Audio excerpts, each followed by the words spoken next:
Halo, di video kali ini kita akan membahas mengenai nasionalisme dan demokrasi. Diajak jalan ke Pulau Kemaro, naik kapal dari dermaga. Jangan lupa like ini video, semoga bermanfaat ya.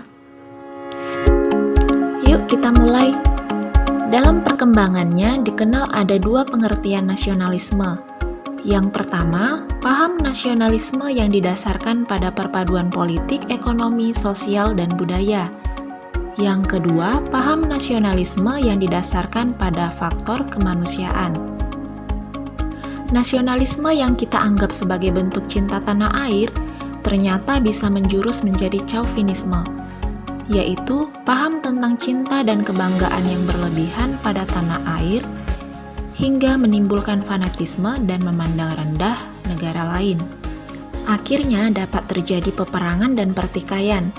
Tidak adanya perdamaian, semakin tertutup dan sulit bersosialisasi dengan orang lain, dan tentunya menjadi malas menjalin tali persahabatan dengan bangsa lain.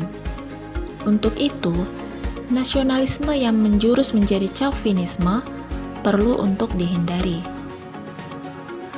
Tahu nggak sih, pergerakan nasionalisme di Indonesia dilatar belakangi oleh 4 faktor besar.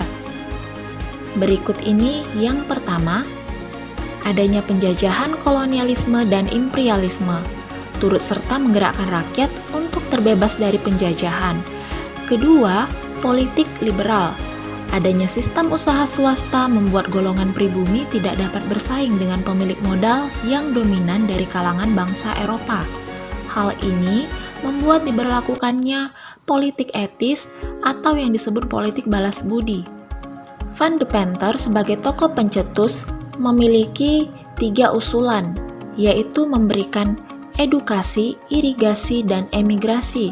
Khusus edukasi memegang peranan yang sangat penting karena akan menghasilkan kaum terpelajar yang nantinya berjuang melawan penjajah dengan menggunakan strategi dan bentuk perjuangan yang bersifat nasional. Keempat, adanya organisasi pergerakan nasional, tentunya menjadi tonggak lahirnya pergerakan nasional, seperti Organisasi Budi Utomo, Sarekat Islam, Indis Partij, Taman Siswa, Partai Nasional Indonesia, dan gerakan wanita seperti emansipasi wanita oleh Ibu Kartini, dan masih banyak lain gerakan-gerakan nasional lainnya. Strategi pergerakan nasional memiliki 2 bentuk perjuangan, yaitu sebelum lahirnya kesadaran nasional atau sebelum abad ke-20 dan setelah lahirnya kesadaran nasional setelah abad ke-20. Berdasarkan sejarah, benih-benih nasionalisme di Indonesia mulai bergejolak karena adanya penjajahan. Tonggak sejarahnya dilihat ketika lahirnya organisasi pergerakan nasional yaitu Budi Utomo, mencapai puncaknya saat diikrarkannya Sumpah Pemuda pada tahun 1928. Sumpah Pemuda ternyata mengilhami lahirnya konsep kesatuan, yaitu bertumpah darah yang satu, tanah air Indonesia, berbangsa yang satu, bangsa Indonesia, menjunjung bahasa persatuan, bahasa Indonesia. Sumpah Pemuda menginspirasi Bapak Liberty Manik untuk menciptakan lagu Satu Nusa Satu Bangsa. Lagu ini semakin bermakna bagi bangsa Indonesia karena sangat melekat dengan peristiwa Sumpah Pemuda. Yuk sama-sama kita nyanyikan.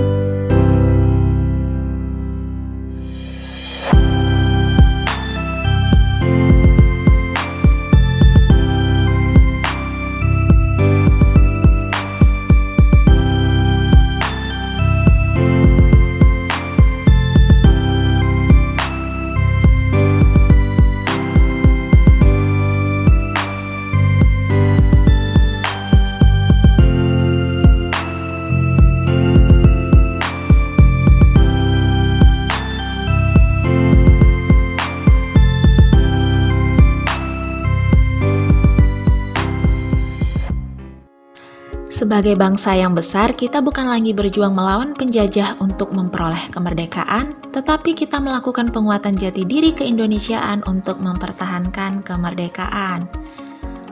Berikut ini kita harus menghargai perjuangan bangsa Indonesia dengan memberi dukungan moral, tidak melupakan sejarah, mengamalkan nilai-nilai perjuangan, mencintai dan menghormati bangsa Indonesia dengan menjaga keutuhan bangsa, menjaga eksistensi dan kedaulatan bangsa Indonesia di tingkat dunia, menjunjung tinggi nilai persatuan Bhinneka Tunggal Ika dengan berjuang bersama-sama, bekerja sama, saling menghormati. Bangga dan setia menjadi bangsa Indonesia dengan menggunakan produk dalam negeri, membawa nama harum Indonesia dan berpedoman pada Pancasila.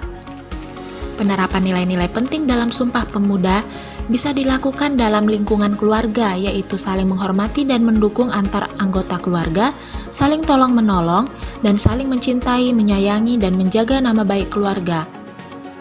Di lingkungan sekolah, kita bisa melakukan hal berikut ini, yaitu tidak membeda-bedakan teman, mengikuti upacara bendera dengan tertib, mematuhi peraturan sekolah, dan belajar dengan giat dan tekun.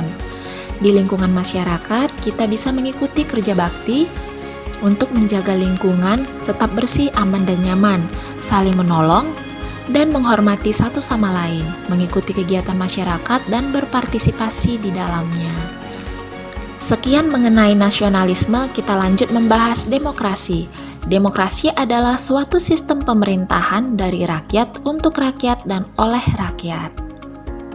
Demokrasi berasal dari bahasa Yunani demos dan kratos.